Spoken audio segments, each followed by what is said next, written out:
Estamos aqui para mais uma belíssima palestra de mobilidade urbana com a nossa especialista em engenheira de tráfego e planejamento de trânsito, a arquiteta Danaê Fernandes. Danaê Fernandes é graduada pela Universidade Estadual de Londrina e mestre em arquitetura e urbanismo, especialista em engenharia de tráfego. Sócia fundadora da Urbidata e secretária de Segurança Pública e Trânsito de Cambé. Danaê Fernandes traz consigo a experiência de projetos sustentáveis para a mobilidade e a ideia de os municípios precisam criar modelos tão ou mais atrativos do que o carro para minimizar o impacto dos congestionamentos agora e no futuro. Com vocês, a nossa palestrante. Muito obrigada, Júlio. Queria saudar a todos, dizer que é um prazer imenso estar aqui falando com vocês, engenheiros, que são quem fazem as cidades.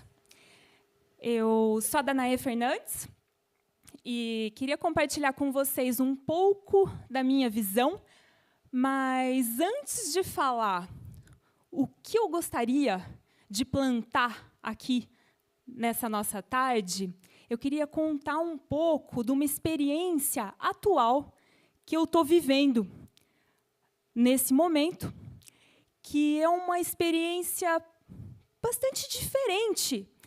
Nesse momento presente, eu consigo ver a mobilidade urbana através de 3 lentes que são um pouco diferentes. Continuo na minha empresa, a Urbidata, cuja proposta é trazer a engenharia de dados para o planejamento urbano. Somos especializados em mobilidade, mas somos uma empresa de consultoria em planejamento. Continuo com a minha empresa, mas assumi um cargo de gestão pública. Estou como secretária de Segurança Pública e Trânsito no município de Cambé. E isso deu uma reviravolta em tudo que eu via da mobilidade, a ponto de iniciar um 3º projeto. Eu entrei para o 3º setor, fundei o meu instituto. E isso vai ficar mais claro quando a gente chegar no final da apresentação. Queria colocar para vocês que eu gosto de apresentações dinâmicas, essa coisa de ficar aqui falando sozinha não me apetece muito, então, se vocês quiserem falar comigo, vai ser um prazer, levanta a mão, dou o microfone, a gente pode fazer uma coisa assim, mais participativa. Brasil, esse auditório ficou lindo, o som está ótimo. Parabéns, gente. Bom, essa chance que eu estou tendo é também um desafio. Essas 3 lentes, elas não são necessariamente coerentes uma com a outra.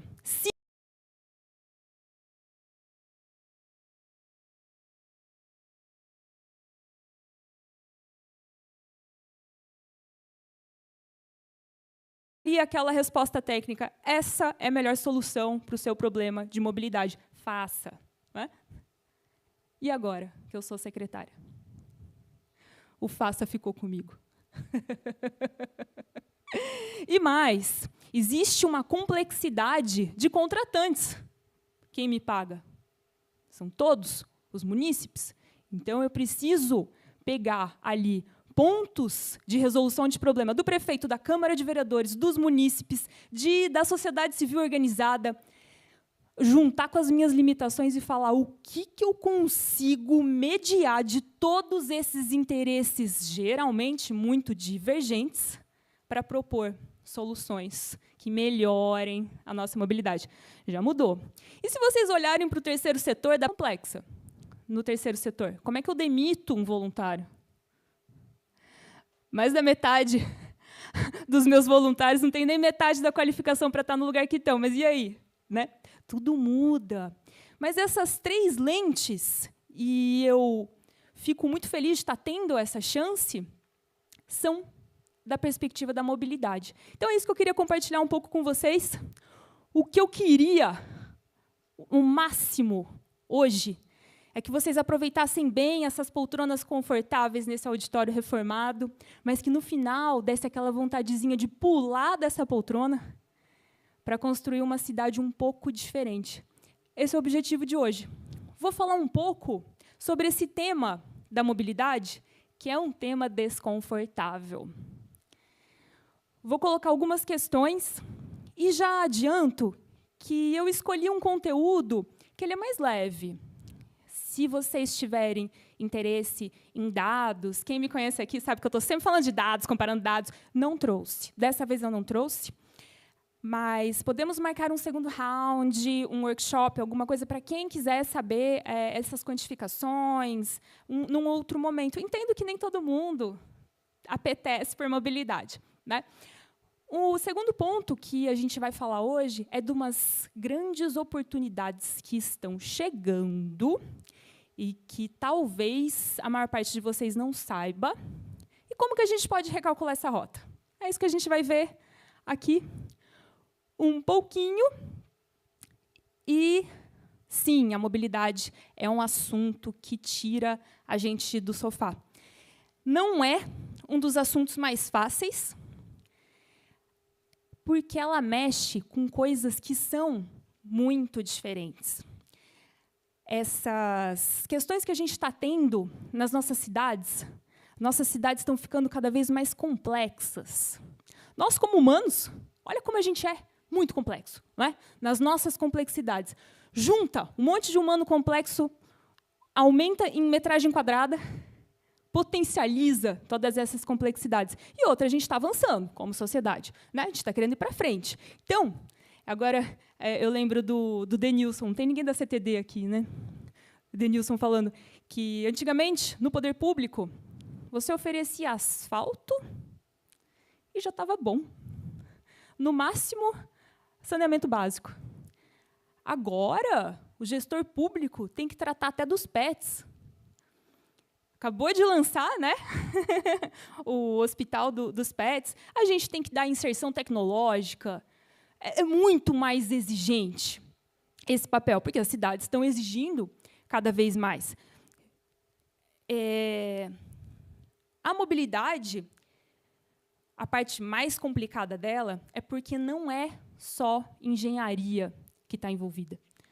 Ou não é mais só engenharia. Um dia foi. Claro que vocês são todos convidados a mergulharem nesse mundo da mobilidade. Os engenheiros são muito importantes. Não é mesmo, professor? Tudo começa com a engenharia nessa área, mas não é mais só engenharia. Quando eu conversei com o professor Eduardo Alcântara Vasconcelos pela primeira vez, não sei se vocês já ouviram falar da primeira turma da CET, que fundou a CET, o professor Eduardo é daquela turma que fez engenharia de tráfego nos Estados Unidos, né, voltou e fundou a CET. Eu lembro que eu fiquei emocionada, em primeiro lugar, por conhecer ele. Eu era muito fã das obras literárias dele. E questionei ele sobre algumas coisas. O Eduardo olhou para mim. Nem sei o que eu estava questionando, mas eu estava tipo, blá, blá, blá, blá, blá.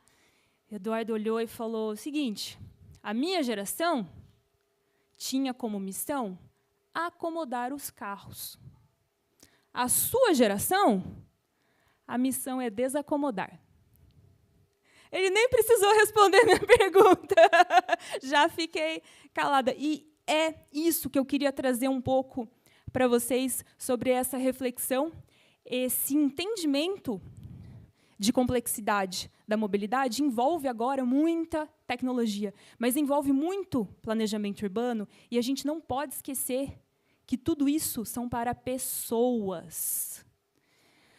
Tudo o que a gente faz na cidade não tem sentido se não for para pessoas. Quando a gente coloca ali a estratégia de planejamento urbano de cidade para pessoas, é trazendo sempre as pessoas na frente. Mas será que é isso que a gente está fazendo hoje, de verdade? E queria colocar para vocês também, somos todos técnicos aqui. Como é que a gente está fazendo cidade para pessoa, sendo que a comunicação é uma habilidade que a gente desenvolve pouco nos nossos estudos? Todo mundo aqui é ninja em cálculo, em mapa, em prever, né, e fazer ali projetos. Mas essa comunicação, principalmente com as pessoas, população no geral, isso a gente não exerce muito. E precisamos olhar um pouco mais para isso. Porque a mobilidade urbana, ela deveria ser a estratégia de conectar todas essas complexidades. Mobilidade nunca deveria ser o problema. O problema seria achar as oportunidades, achar os melhores locais para morar, ligar tudo isso. Não deveria ser. Por quê? Porque a gente consegue usar a mobilidade como ferramenta. Se ela é a ligação, assim como a gente precisa ter um sistema que nutra o nosso corpo, os nossos diferentes órgãos, essa é a mobilidade. E a gente já provou várias vezes que consegue fazer isso. Alguém aqui pode me falar por que o Jaime Lerner aparece até hoje nas rodas de discussão de mobilidade? Inovação. Em qual sentido? Ele trouxe uma série de situações que a gente vivia e ele deu solução. Fantástico. Ele proporcionou qualidade de vida com os projetos que ele projetou. Genial. Ele acabou com a fila. Nas estações tubo, agilizou muito o embarque. As tubo, eu diria que talvez seja o maior ícone. Né? Quando a gente pensa assim, em objetificar o que o Lerner fez, lembra do tubo, que foi bárbaro, foi fantástico. Foi desenvolvido em outros países, mas tudo começou ali com o Lerner. Mas a sacada principal é que ele entendeu que os corredores de adensamento urbano seriam aqueles corredores do transporte coletivo. Ele teve a sacada de que o transporte fazia a cidade, e não a cidade fazia o transporte. Faz sentido? Né? Então, o desenvolvimento orientado ao transporte começa aí. E depois foi chupado pelo Penalosa, lá na Colômbia. Né? Não sei se vocês já ouviram falar da Transmilênio. Já foi para a Colômbia? Meu sonho é ir para a Colômbia. Bom, pensando na mobilidade como estratégia, que a gente podia sair desse sufoco, eu queria fazer um desabafo. Até olhei aqui, será que é hora de fazer esse desabafo? É hora de fazer o desabafo. Sobre essas palestras de mobilidade urbana, elas me parecem até uma sessão de terapia. Sabe aquela sessão que você faz, que é uma sessão mais evoluída, assim, que você chega para o seu terapeuta e fala, poxa, de novo, o meu piloto automático me colocou nessa enrascada, eu já passei por isso antes. E você está ali meio bravo, poxa, de novo, eu já sabia disso e ainda estou repetindo? Então, gente, esse piloto automático, ele tem um nome. Como que o senhor veio aqui hoje? Como que o senhor chegou aqui hoje, nesse auditório? Cheguei de carro. Esse é o nosso piloto automático.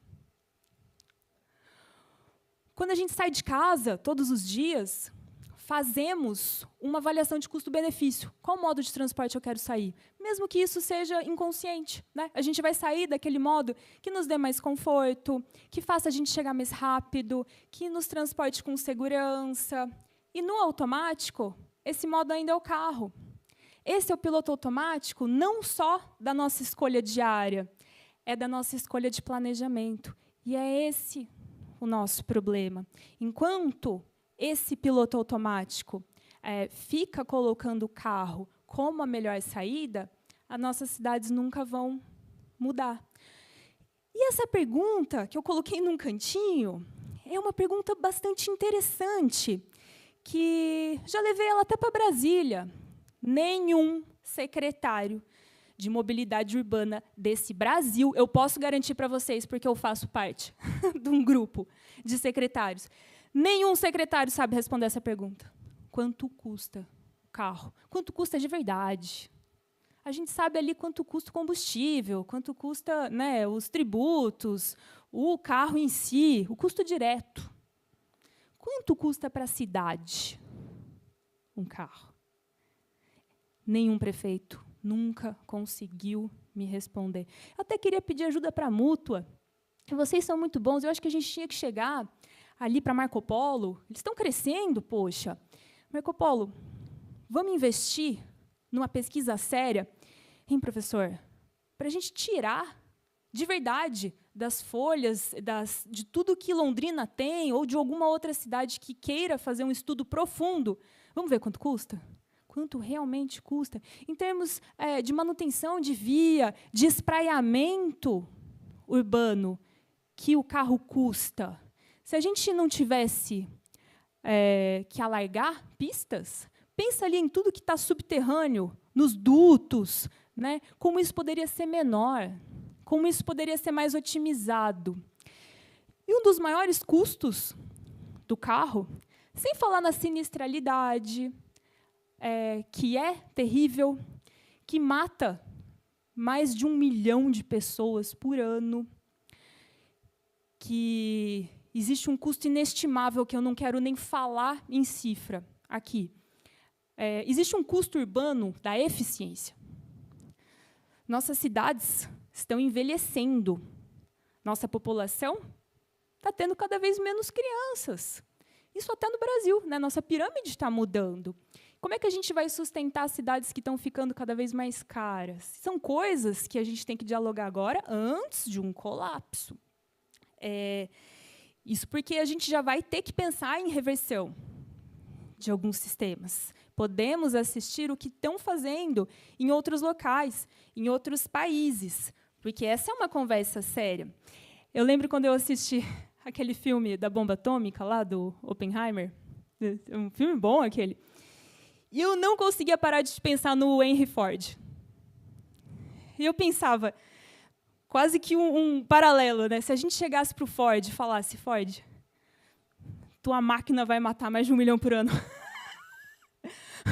Vai deixar as cidades 100 vezes menos eficientes. Você quer seguir com o teu projeto? Eu tenho essa curiosidade. O que ele ia falar? Claro, o Ford era brilhante e tudo, mas seria muito interessante ter um filme dessa forma, pelo menos na minha opinião. Bom, o custo do carro, se a gente fizer um trabalho técnico, sério, científico, é de arrebentar a banca. Porque um gestor, hoje, ele vai perguntar isso diretamente para quem quer que esteja propondo. Quanto custa? Né? E como assim, eu digo que não é justo a gente ter planilha de custo tarifário para o transporte coletivo, ali, tudo certinho. Tem uma aba no site da prefeitura que você clica lá, você vê quanto que custa, quanto que a prefeitura, pelo menos aqui em Londrina, tem que subsidiar, né? E como que esse subsídio é polêmico. Ah, que absurdo, o poder público subsidiando. Quanto que o poder público subsidia o carro? Vocês já pensaram nisso? Todos esses milhares de estacionamentos gratuitos, tem que fazer recap. É espaço urbano. Tudo isso tem custo. E, naturalmente, a gente esquece disso. A gente vê custo no transporte coletivo e não vê o custo do transporte que a gente mais está usando. E ele é o mais caro. Se numa pista, uma faixa, vamos colocar uma faixa normal aí, 3 metros, eu consigo transportar de carro 1.500 pessoas hora, na mesma faixa, da mesma dimensão, eu transporto 27 mil pessoas a hora de ônibus. Né? Então, a gente precisa pensar um pouco melhor onde está indo a nossa grana. Trouxe aqui um exemplo que está bem na moda. Acabamos de ver Paris nas nossas telas. E fiquei feliz que a mídia entendeu alguns shots importantes ali de Paris, mas não sei se vocês prestaram atenção no que a Anne Hidalgo, a prefeita, tem feito por lá. Anne Hidalgo assumiu uma reeleição em 2020. Lembrando que na França a gestão dura 6 anos, né, de prefeitura, então ela fica no poder até 2026. E ela foi reeleita com a proposta de cidade dos 15 minutos. Vocês já ouviram falar sobre isso? Ah, então eu vou... Você já? Não. Cidade dos 15 minutos não é um conceito só estrangeiro. Inclusive, no plano de mobilidade de Londrina, existe já uma questão de transporte de 15 minutos. Bom, seria pensar a cidade não como área, mas como tempo. Qual é o maior ativo que nós temos nesse mundo? Nossa vida, nosso tempo de vida. E a gente fica aqui tão pouco tempo, não é? Quanto tempo a gente gasta se deslocando? Essa é a mudança de ótica do crono-urbanismo. Quando a gente começa a pensar no tempo de vida das pessoas para chegarem nos seus destinos. Isso deu um desenvolvimento que começou na Sorbonne, com o professor Carlos Moreno, o nome de Cidade dos 15 Minutos. O professor Carlos, ele foi até ameaçado de morte. Teve muitos problemas. Isso há uma década, talvez mais de uma década. Ele teve que fugir. A iniciativa imobiliária assim, deu uma perseguida meio feia nele. Teve umas polêmicas, porque essa questão de expansão ela pode ser muito lucrativa. Vide PCC. Em São Paulo, já dá mais dinheiro para o PCC, a expansão imobiliária. Eles se tornaram grandes, né, nessa área. Grandes já têm uma receita maior imobiliária do que em tráfico de drogas. Tá? Mas isso é custo para todo mundo. A expansão, essa diminuição de densidade urbana, expansão territorial, torna as cidades cada vez mais caras e fica cada vez mais inviável o transporte por outros modos. E a gente precisa usar cada vez mais o carro, nos dando menos escolhas. Quando a gente tem uma cidade mais compacta, isso é o que está sendo falado no planejamento urbano aí do mundo afora, além de mais otimizada, ela permite escolhas. Queremos ser livres e queremos ter mais tempo de vida, não é? Então, a Cidade dos 15 Minutos, o cronourbanismo, ele vem com essa proposta. E foi muito interessante que a Anne Hidalgo venceu a reeleição exatamente com essa proposta. Bom, alguém tem alguma colocação, uma pergunta? Eu já vou trazer uma oportunidade aqui para vocês. Eu fiquei em Paris 15 dias recentemente, por causa das Olimpíadas. Você está falando de mobilidade urbana, mas uma coisa que me chocou é a 4ª vez que eu vou para lá. A primeira vez foi na década de 90 e os outros anos também. O metrô lá é arcaico. Só tem escadas e a população da Europa é idosa. A gente não vê os velhinhos circulando. Então, assim, eles têm um discurso de inclusão. Eu só ouvi falar inclusão quando é gênero, mas inclusão de mobilidade e acessibilidade não existe. Então, talvez o marketing deles seja o melhor do que o nosso. Mas a água contaminada, teve uma atleta que está hospitalizada porque contraiu uma bactéria, né? Então, assim, essa questão da mobilidade, o que é mobilidade? Não é para todas as pessoas, de todas as faixas etárias? Super concordo. Não existe resposta simples para problema complexo. O que a gente pode fazer é repensar, repensar e repensar, errando melhor. Nenhuma cidade no mundo tem uma mobilidade perfeita. A gente sempre vai achar gargalos. Eu concordo com você. O metrô em Paris é velho e é sujo.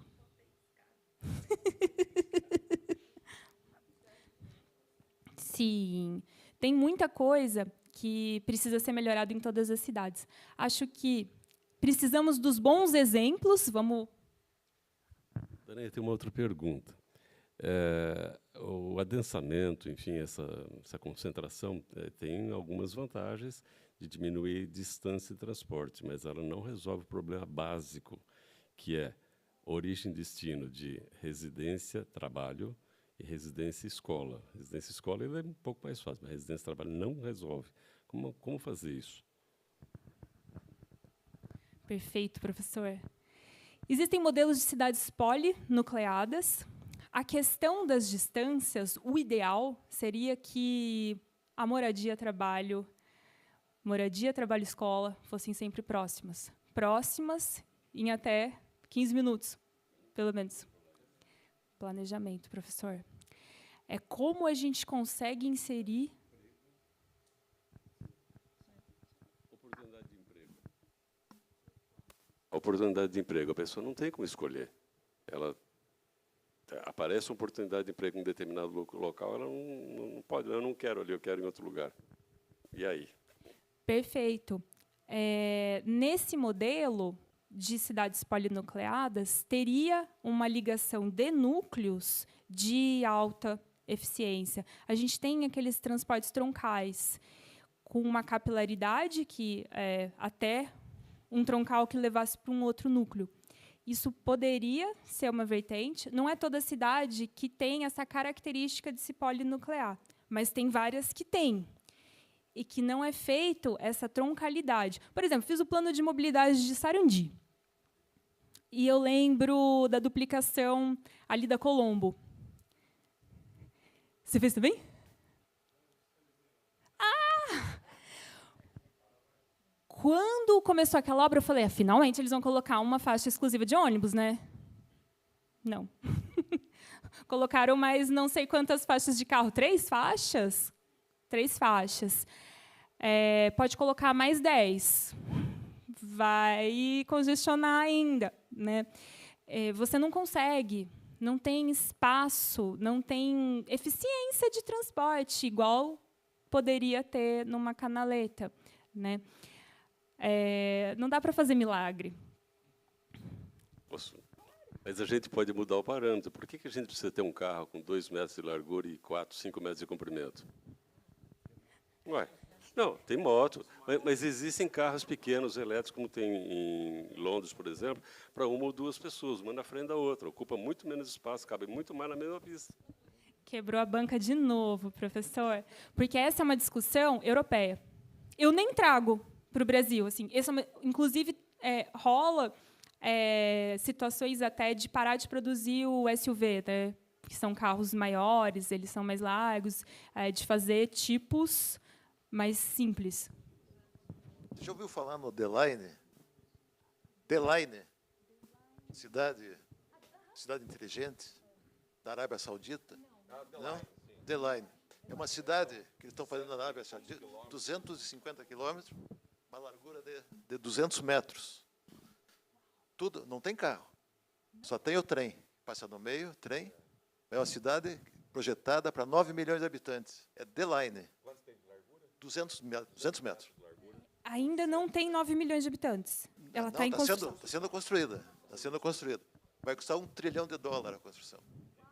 Tem uma característica que mudou também, a característica acho que mudou o desenvolvimento das cidades, que no passado o principal transporte era o trem. E o trem não faz curva de 90 graus. Então ele vai em linha reta e as cidades cresciam na direção do trem. Depois do ônibus e do veículo, vira para um lado para o outro, o loteamento vai para um lado para o outro. Fica muito mais difícil até para o gestor de programar o planejamento das cidades. Acho que isso tem a ver também, né? Mas esse negócio do Deline aí acaba. É uma reta só. Uma reta de 250 quilômetros, com 200 metros de largura, com prédios altíssimos, assim. E nos 2 extremos são com espelhos, né? Por causa do deserto, no meio do deserto. E esse é o problema, ambiental. É um problema, sim.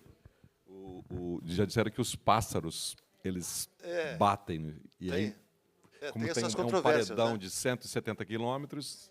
Né? Não, mas é muito interessante, né? Tem tudo o que você quiser, tem na cidade. E você chega assim rapidamente, né? Só existe uma linha com o trem, que é no meio. Super interessante. Temos opções de trilhos como o funicular, né, para subir, subidas íngremes. A resposta, de verdade, é a mesclagem. Deveríamos ser muito mais híbridos e ter muito mais escolhas. Não existe um modo de transporte perfeito para a cidade inteira. Depende de onde eu moro, depende do que eu quero, depende da condição física que eu tenho, não é? Depende da minha idade, depende de muita coisa. O que a gente precisa pensar é nas possibilidades que a gente pode ter na nossa cidade. Chegou aqui meu amigo Gilmar. Muito feliz de ter você aqui, Gilmar. E chegou na melhor hora, que eu vou mostrar a oportunidade que talvez você seja o único que saiba. E você pode me ajudar. Trouxe uma oportunidade aqui que, por enquanto, ela está um pouco em bastidor. E eu queria que todo mundo soubesse. Assim que eu conseguir passar um slide. Eu me envolvi com a Agência Metropolitana do Paraná. Não sei se vocês já ouviram falar nela. Ela é muito recente. Ela entrou em atividade em janeiro deste ano. Cheguei em Cambé por causa de uma discussão de transporte coletivo. Tá? Acho que eu não contei isso para vocês. Vocês podem perceber que eu não sou política. Eu sou muito técnica. Mas eu liderava a equipe FAUEL, fazendo o projeto básico do transporte coletivo para eles, e foi assim que o prefeito Conrado resolveu me contratar. Eu me envolvi com essas discussões de planejamento regional. Isso em 2022, com DR, porque, vejam que loucura, quem regula o transporte Cambé-Londrina hoje é o DR. A prefeitura não tem autonomia nenhuma para mudar contrato, até porque ninguém sabe onde estão esses contratos. E o DR está fazendo os projetos básicos do novo sistema de transporte. Então, juntamente, a equipe FAUEL e o DR estavam fazendo o mesmo trabalho, então, por isso que a gente se relacionou. A AMEP foi criada e agora ela vai ficar com essa atribuição. Vocês devem ter ouvido falar no nosso terminal metropolitano de Londrina, que daí veio o governador, lembra aquele dia lindo e tudo. Mas isso é só o começo. A MEP é um desdobramento da COMEC, a região metropolitana de Curitiba. E agora acho que ficou feio na fita, porque em 2015 tivemos uma lei federal chamada Estatuto da Metrópole, que coloca, de novo, uma gestão metropolitana. Algo que nunca foi plenamente efetivado. E a MEP vai cuidar da nossa região metropolitana. Por que eu quis trazer isso para vocês? Olha só a nossa mancha urbana. Só Ibiporã, Londrina, Cambé, Rolândia e Arapongas. Não, eu cortei de propósito. Eu coloquei esses municípios só para mostrar para vocês que cada um deles tem que fazer o seu próprio sistema de transporte coletivo. Como é que a gente fala de eficiência urbana? Pensando que as manchas são únicas. E a gente tem que fazer uma licitação para cada cidade. E tem que ter uma licitação do Estado para ligar tudo. Aí você fala, eficiência urbana. Ok, mas a gente está enrijecido aí com as condições legais. Mas a oportunidade que eu queria contar para vocês... ó, mancha bonita, né? Vocês podem observar que Cambé... Acho que vou ter que usar o pointer. Não dá para saber, gente, onde que é Londrina, onde é Cambé. É uma loucura. Eu tenho que fazer projeto junto com a CMTU, porque metade da rua é Londrina, a outra metade é Cambé. A gente sabe disso tudo, né? A gente tem um grupo de WhatsApp, a minha secretaria e a CMTU, para a gente fazer projetos junto. Isso pode estar caminhando para algo muito melhor, para uma gestão junta, uma gestão metropolitana. E quis trazer isso para vocês, porque vocês podem ajudar nesse processo. Junto com essa gestão metropolitana, alguém já ouviu falar do trem pé vermelho? Todo mundo, né?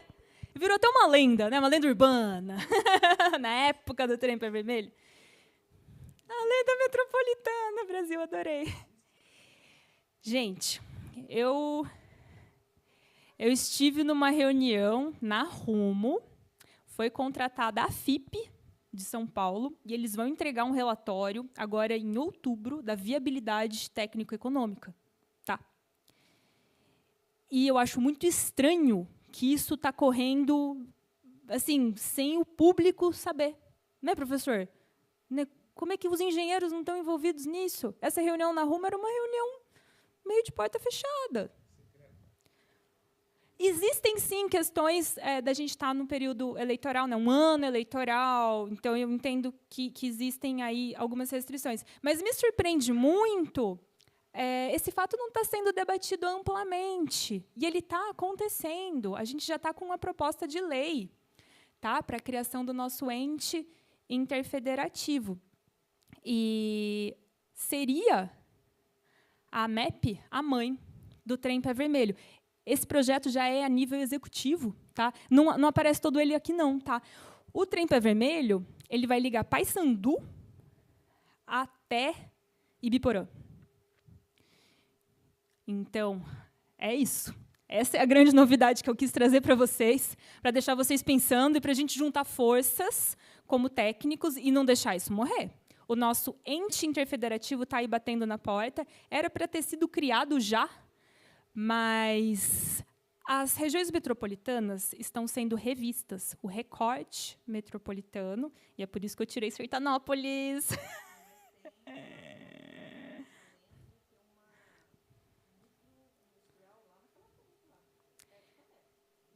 Em Sertanópolis. Então, mas eu retirei Sertanópolis porque ele não está nesse novo recorte metropolitano da AMEP. Então, isso é um pouco polêmico. Se eu fosse prefeito e quisesse uma reeleição e soubesse que meu município ia ser cortado da região metropolitana, eu ia ficar muito bravo.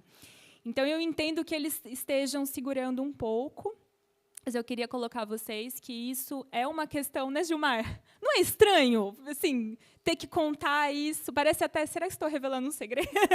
Será que vão, né, me processar? Não, não vão. Eu estava na AMEP há 2 semanas, tá? Eu estava num seminário lá, e tudo isso é... Perfeito. Estou finalizando aqui.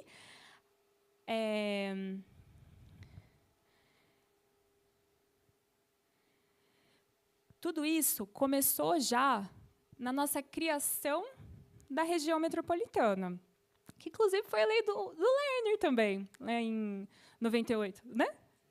E já falava que mobilidade, transportes, é um assunto que não pode ser pensado no nível municipal. Já é conhecido como uma FPIC, Função Pública de Interesse Comum. Então, já abria precedente para ter interlocução de municípios diferentes. E essa é a nossa realidade. Está na hora da gente falar de mobilidade de um jeito mais amplo, de um jeito regional. As FPICs não se restringem só à mobilidade, tá? Todo o tratamento de resíduo, essa parte ambiental. Poxa, o cafezal nasce em Rolândia, né? Se Rolândia não cuidar do nosso cafezal, quem que a gente vai beber? Bom, essa criação do ente interfederativo também já foi um apontamento desenvolvido pelo Plano de Desenvolvimento Integrado, PDUI, que foi uma contratação do governo do Estado, milionária. Então, a gente já tem a parte legislativa, a parte legal toda desenvolvida. Tá? Bom, para finalizar aqui nossa conversa de hoje e deixar vocês um pouco instigados, o que eu pensei em colocar de Recalculando a Rota? Quando eu fui pensar, eu vi uma divulgação de uma conversa na Alesp, que foi divulgada pela FAPESP. Eu falei, bom, é isso que a gente precisa saber. Teve uma discussão cujo tema eram as questões climáticas na Alesp, lá em São Paulo, e só deu mobilidade. 80% das emissões de São Paulo são do transporte. E eu achei bastante interessante os pontos síntese, que são esses. As melhores cidades para se viver são aquelas cidades dos 15 minutos. Surgiu lá. Né? E isso está sendo pactuado, isso está sendo um fato. Só que nós não temos feito essas mudanças ainda. E, mesmo com cidades muito estruturadas, que recebem muito dinheiro, existem impedimentos para se trabalhar diferentes setores em ações interdisciplinares dentro da gestão pública. E esse é o maior motivo da dificuldade com mobilidade, ela é muito interdisciplinar. Acho que eu não falei para vocês, mas eu sou arquiteta. Então, a gente já começou bem. Num evento de engenharia, vocês já ousaram ter essa visão muito na frente de que nem só engenharia se faz a mobilidade. Os meus melhores projetos, ainda conto, foram aqueles que tinham áreas totalmente diferentes da minha envolvidas, como biólogos, sociólogos, essa mescla, inclusive de antagonismos, pode enriquecer muito as soluções de mobilidade. E, para fechar, essa é a minha conclusão e meu apelo para vocês, que é o que eu estou testando na minha vida. Como técnicos, eu acho que nós precisamos ser políticos melhores.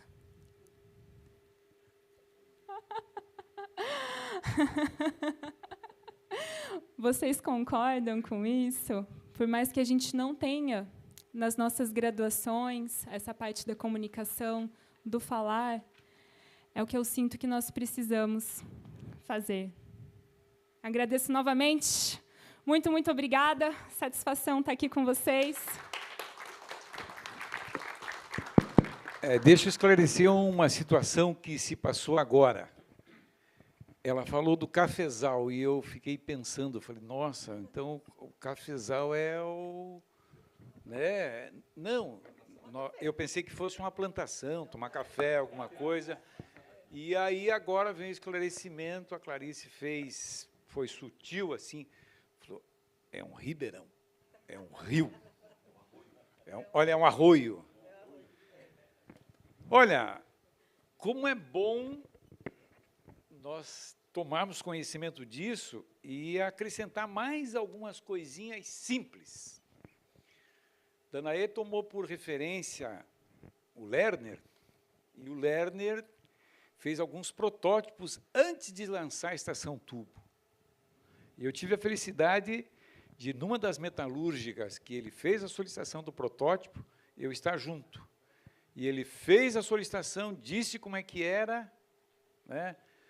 E voltou e falou, não é isso mais, tem que ser diferente. Então, o protótipo é como o nome se diz, protótipo, é uma coisa que ainda não funcionou.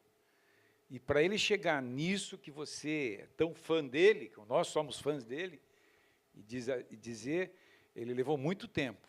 O birô de estudo dele era muito grande, era com mais gente. Eu convido ao nobre Júlio, que entregue o certificado da Danae. Vamos fazer outras rodadas. Cadê o Eric? Opa.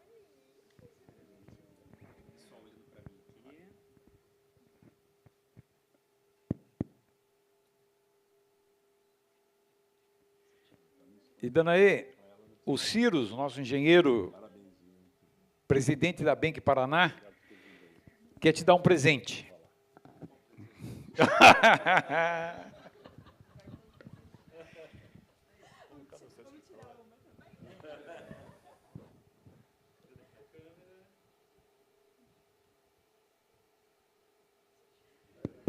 Danae, muito obrigado. Uma salva de palmas para essa moça.